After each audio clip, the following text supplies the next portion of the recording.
दोस्तों, आज हम इस वीडियो में आपके साथ डिस्कस करेंगे एयर कूलर और एयर कंडीशनर के बीच में क्या डिफरेंस होता है। जैसे जैसे गर्मियों का सीज़न आगे बढ़ता जाता है तो प्रत्येक घर में चर्चा होती है कि हमें अपने बजट के हिसाब से एयर कूलर लेना है या फिर एयर कंडीशनर लेना है। तो आज हम इस वीडियो में बात करेंगे कि कैसे एयर कूलर और एयर कंडीशनर एक दूसरे से अलग हैं। हमने कुछ फैक्टर को कंसीडर किया है जिसके आधार पर देखेंगे कि ये दोनों डिवाइस एक दूसरे से कैसे अलग हैं। अगर सबसे पहले बात करते हैं एयर कूलर की, तो एयर कूलर में हवा को इवेपोरेट करके हवा को ठंडा करने का काम किया जाता है। मतलब कि एयर कूलर में जो एयर की जो हीट है उसको रिमूव किया जाता है, जो इसमें इसके साइड में जो वाटर एब्जॉर्बेंट पैड लगे होते हैं उनकी मदद से। अगर हम बात करें एयर कंडीशनर की, एयर कंडीशनर एक ऐसा सिस्टम है जिसका डिज़ाइन हवा के टेम्परेचर को चेंज करने के लिए व ह्यूमिडिटी को चेंज करने के लिए किया जाता है, और यह हवा को ठंडी भी कर सकता है और हवा को गर्म भी कर सकता है। मतलब कि एयर कंडीशनर में जो एयर की कंडीशनिंग की जाती है वह एक रेफ्रिजरेंट की मदद से की जाती है। अगर बात करते हैं एनर्जी एफिशिएंट की, तो जो एयर कूलर होता है यह एसी के मुकाबले ज़्यादा एफिशिएंट होता है, और साथ में एयर कूलर के केस में जो इलेक्ट्रिसिटी की कंजप्शन है वो भी कम होती है। उसके बाद अगर हम बात करें एयर कंडीशनर की, तो ये कम एफिशिएंट होता है एयर कूलर के मुकाबले, क्योंकि इसमें जो इलेक्ट्रिसिटी का कंजप्शन है वो ज़्यादा होता है। अगर इफ़ेक्टिवनेस की बात करते हैं तो एयर कूलर की जो इफ़ेक्टिवनेस है वो सिर्फ कूल है, ये हवा को ठंडा कर सकता है, लेकिन जो एयर कंडीशनर की इफ़ेक्टिवनेस है ये हवा को ठंडी भी कर सकता है और हवा को गर्म भी कर सकता है। मतलब कि दोनों केसेस इसमें अवेलेबल हैं। मेंटेनेंस की बात करते हैं तो एयर कूलर के केस में जो मेंटेनेंस है वो बहुत ही सस्ती होती है। सस्ती मतलब कि ज़्यादा कॉस्टली नहीं होती।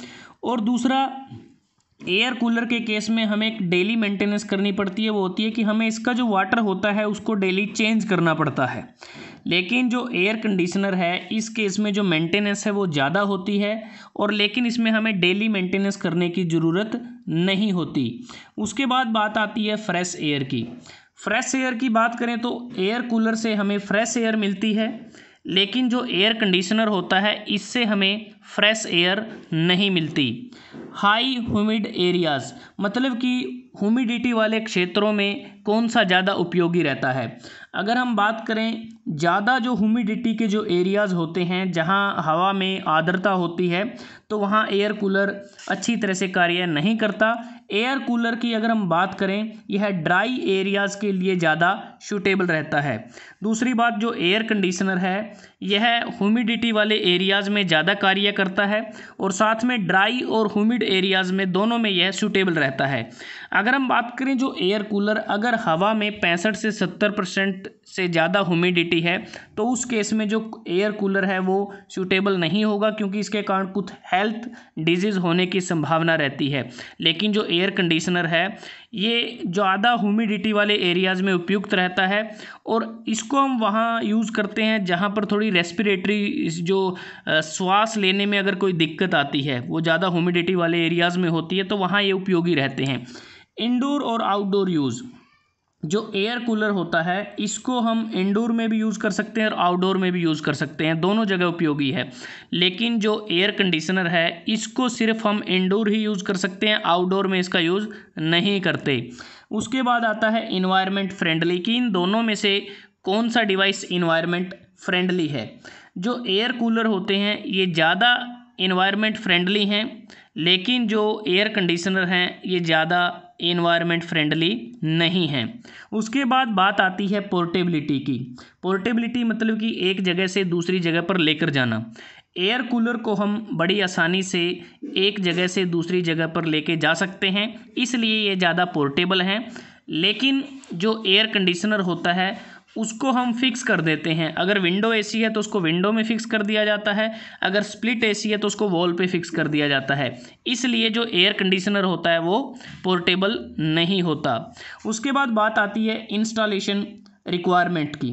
इंस्टॉलेशन रिक्वायरमेंट की अगर हम बात करें, एयर कूलर के केस में हमें ज़रूरत नहीं होती, अगर होती है तो बहुत ही कम होती है। लेकिन एयर कंडीशनर के केस में हमें इंस्टॉलेशन रिक्वायरमेंट चाहिए। बिना इंस्टॉलेशन के हम एयर कंडीशनर को यूज़ नहीं कर सकते।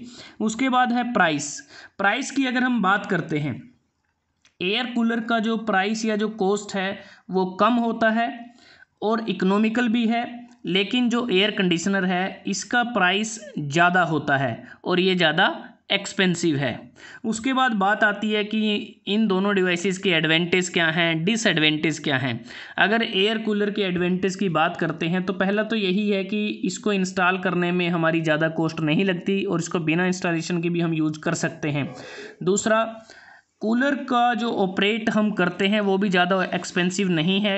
मेंटेनेंस इसकी बहुत ही आसान है, जो घर का जो ओनर होता है वो भी आसानी से इसको मेंटेनेंस इसकी कर सकता है और कूलर से हमें फ्रेश एयर मिलती है। अगर हम बात करें एयर कंडीशनर के केस में, एयर कंडीशनर को हम सभी सीजन में यूज़ कर सकते हैं, विंटर में भी और समर में भी, और प्योरीफिकेशन बेनिफिट हमें ज़रूर मिलता है एयर कंडीशनर में, लेकिन फ्रेश एयर नहीं मिलती, वो अलग बात है।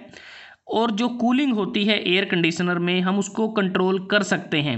और दूसरा कि जो इंसेक्ट हैं वो बाहर रहते हैं एयर कंडीशनर के केस में, और एयर कंडीशनर के द्वारा हम ह्यूमिडिटी को कम कर सकते हैं। अब बात आती है डिसएडवांटेज की। जो एयर कूलर हैं, जब ह्यूमिडिटी लोअर हो जाती है तो कूलिंग जो कैपेबिलिटी है, मतलब कि ह्यूमिडिटी अगर ज़्यादा है उस केस में कूलर अच्छी तरह से कार्य नहीं करता, क्योंकि जो एयर हम सप्लाई करते हैं कूलर के द्वारा वो ऑलरेडी ह्यूमिड होती है और कूलर को अच्छी तरह से रन करने के लिए हमें इसमें कॉन्टीन्यूस वाटर की सप्लाई करनी पड़ती है, जो इसके एब्जॉर्बेंट जो पैड्स होते हैं उनके माध्यम से, और कांस्टेंट क्लीनिंग की ज़रूरत होती है एयर कूलर के केस में। लेकिन जो कूलर है वो मॉस्किटो को भी ये अट्रैक्ट करते हैं, ये इसके डिसएडवांटेज हैं। अगर एयर कंडीशनर की बात करते हैं, ये कम इको फ्रेंडली हैं, इसको एक्सपेंसिव है, इसकी मेंटेनेंस ज़्यादा एक्सपेंसिव है, इसको ख़रीदना भी एक्सपेंसिव है, कॉस्टली होता है, फ्रेश एयर हमें नहीं मिलती, और कूलर के मुकाबले 3 से 4 गुना ज़्यादा एनर्जी को ये कंज्यूम करता है, और कॉन्टीन्यूस ह्यूमिडिटी को कम होने के कारण हमारी जो रेस्पिरेटरी प्रॉब्लम्स इसके कारण हो सकती हैं। तो दोस्तों, आज हमने इस वीडियो में आपके साथ डिस्कस किया कि एयर कूलर और एयर कंडीशनर के बीच में क्या डिफरेंस होता है। अगर आपको ये वीडियो अच्छा लगा, आप इसको लाइक कर सकते हैं, शेयर कर सकते हैं अपने दोस्तों के साथ, स्टूडेंट्स के साथ, और चैनल को सब्सक्राइब करना ना भूलें। जल्द ही हाजिर होते हैं एक नई वीडियो के साथ, तब तक के लिए धन्यवाद। आपका दिन शुभ रहे।